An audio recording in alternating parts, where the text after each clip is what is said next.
Saat saya diskusi dengan teman saya tentang kebagusan akhlaknya Rasulullah Shallallahu Alaihi Wasallam, tutur katanya sempurna fisiknya dan dahsyatnya perjuangannya, teman saya nggak begitu takjub karena kata dia itu sudah hal yang sangat wajar. Karena Nabi kan pilihan Allah Subhanahu Wa Taala. Jadi semua itu ya karena wahyu, karena memang udah jadi mukjizatnya. Siapapun juga kalau Allah pilih bisa kayak gitu, sehingga saya perhatikan dia tidak mengagungkan Nabi Muhammad SAW, tidak kagum dan tidak takjub. Gimana Buya? Mohon pencerahannya. Wassalamualaikum warahmatullahi wabarakatuh. Waalaikumsalam warahmatullahi wabarakatuh. Ada masalah baginda. Baginda Nabi dihadirkan oleh Allah sebagai manusia, bukan malaikat, untuk dijadikan suri toladan.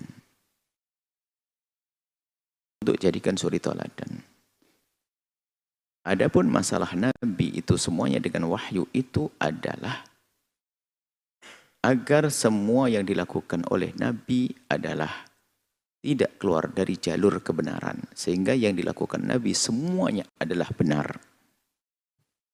Semuanya adalah benar.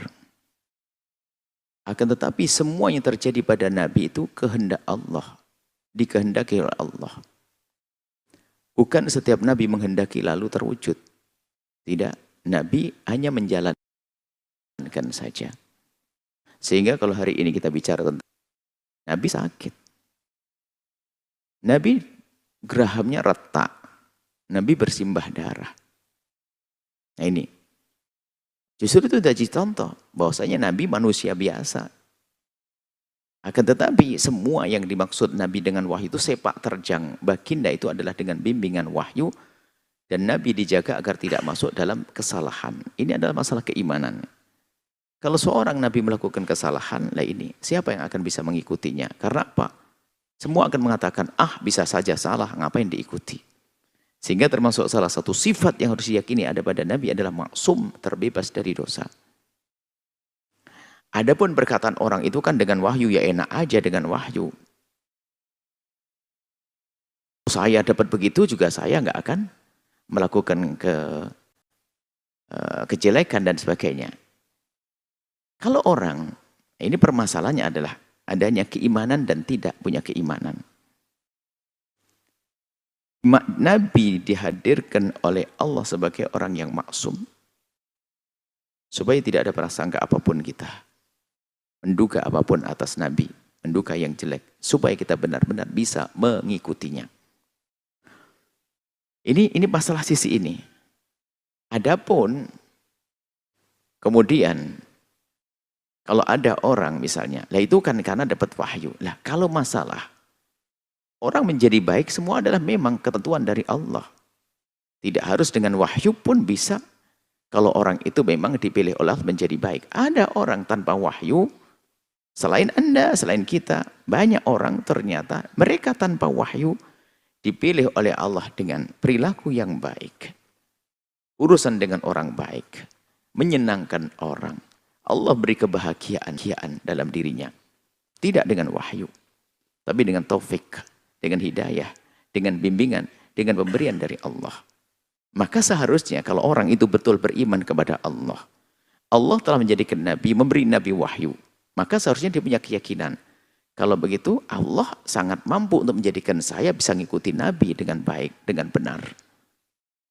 Saya bisa dijaga oleh Allah. Maka dari itu dia berusaha mendekatkan diri kepada Allah. Meyakini karena Allah lah yang menjadikan Nabi menjadi Nabi. Yang Allah telah memberikan Nabi wahyu. Allah. Kalau keyakinan itu benar-benar ada. Kecuali memang tidak yakin. Kalau yakin betul yang menjadikan Nabi Muhammad Nabi adalah Allah. Yang memberikan wahyu adalah Allah.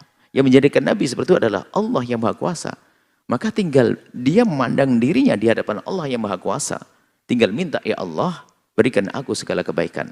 Ada pun menjadi Nabi nggak bisa kecuali di luar. Nggak bisa Nabi. Nabi itu dia tidak muktasab.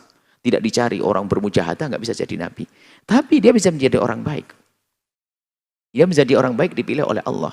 Kalau memang betul dia berkeyakinan bahwa cuman dia tidak yakin sesungguhnya. Kalau Nabi itu pilihan Allah. Selagi yakin Yang memilih adalah Allah, bukan urusan nabinya. Dia percaya kepada Allah. Allah yang menjadikan nabi seperti itu. Allah mengutus nabi seperti itu. Allah yang memilih nabi. Maka Allah yang maha kuasa memilih nabi, Allah juga maha kuasa menjadikan saya baik. Sehingga dia bisa menjadi orang baik dan banyak orang baik di kiri kanannya. Dia orang baik di kiri kanannya. Dan tidak akan pernah menyerah bahwasanya, saya jelek begini memang tidak dipilih oleh Allah. Ya betul, kalau orang jelek tidak dipilih oleh Allah. Ya karena saya nggak dipilih, ya pantesan saya jelek, kenapain saya dimarah-marahin juga.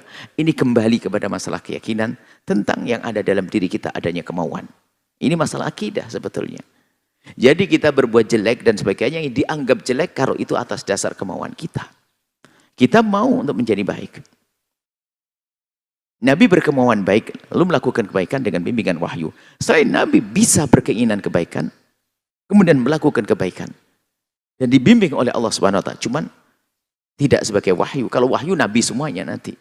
Ini kan unik, pengennya jadi Nabi semuanya. Ini kan repot. Tidak ada Nabi. Nabi sudah cukup Nabi Muhammad. Nah, kita melakukan kebaikan tentunya dengan kemauan. Kita kemauan melakukan kebaikan.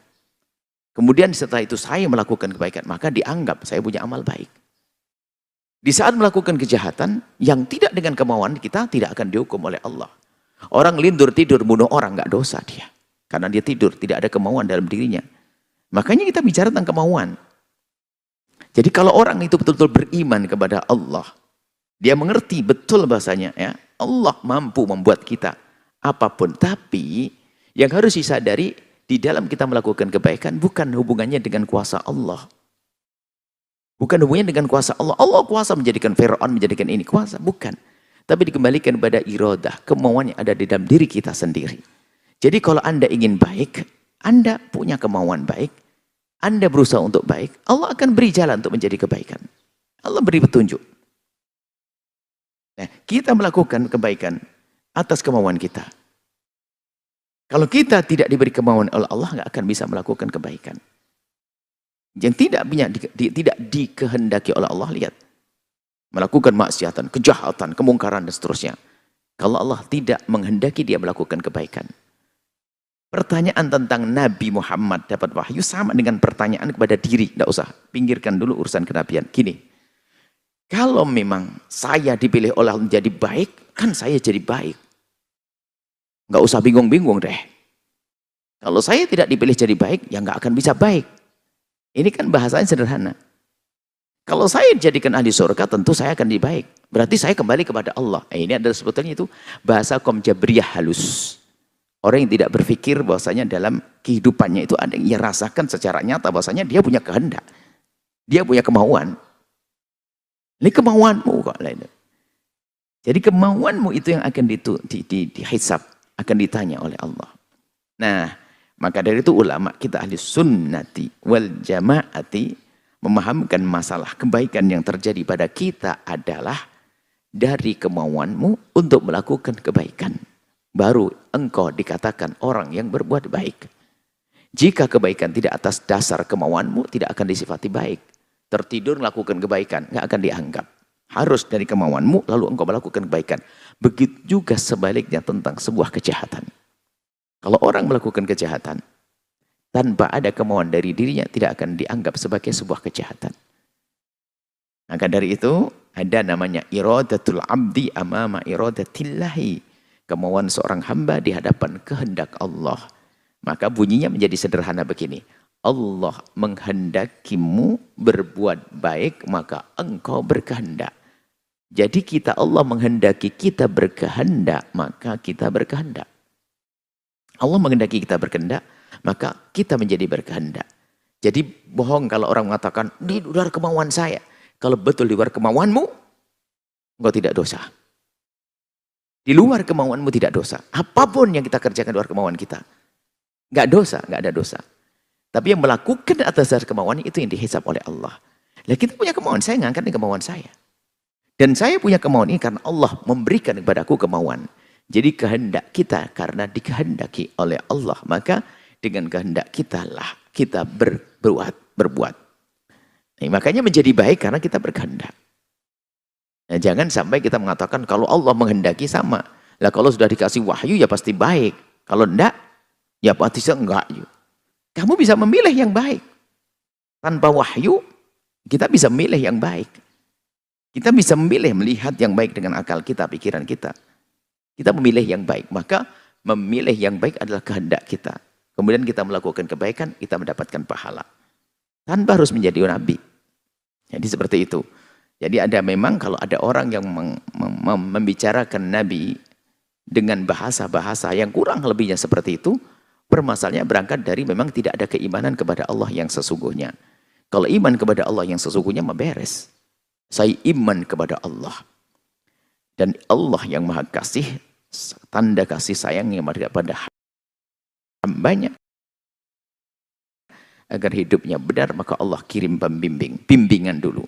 Bimbingan adalah petunjuk. Ada yang membawa. Yang membawa adalah harus punya sifat-sifat. Tidak berbohong, tidak ini. Maka itu adalah Nabi. Ada Nabi.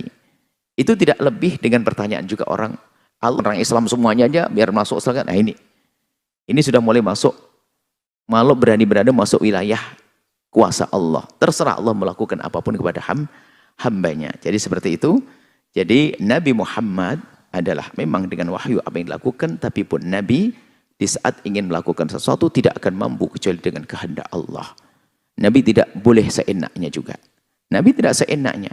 Sehingga Nabi pun menginginkan sesuatu belum tentu terwujud. Buktinya Nabi ingin perang menang kan, tiba-tiba terpukul mundur. Di perang Uhud, Nabi tidak menghendaki pamannya wafat. Tapi Nabi adalah seorang hamba. Cuman yuha ilaihi yang diwahyukan kepadanya. Wahyu dan tidak punya dosa. Tidak dosanya Nabi adalah untuk jadi suri toladan. Dan untuk menjadi sebab kita percaya dengan apa yang dibawa. Kalau Nabi tidak dengan wahyu, orang tidak akan bisa menerima yang dibawa oleh Nabi SAW. Bahkan semuanya akan dicurigai. Paling bohong. Paling nggak benar. Paling ada yang disembunyikan. Setelah kita tahu bahwa Nabi tidak berbohong. Nabi adalah amanah. Nabi adalah orang yang jujur. Maka semua yang dibawa pesan oleh Nabi kita percaya. Tujuannya itu. Ada masa baik tidak baik, siapapun bisa menjadi baik. Dia menghendaki kebaikan seperti itu. Wallahu a'lam bissawab. Setelah Anda menyaksikan video ini, jangan lupa berselawat kepada baginda Nabi Muhammad sallallahu alaihi wa alihi wa sahbihi wasallam.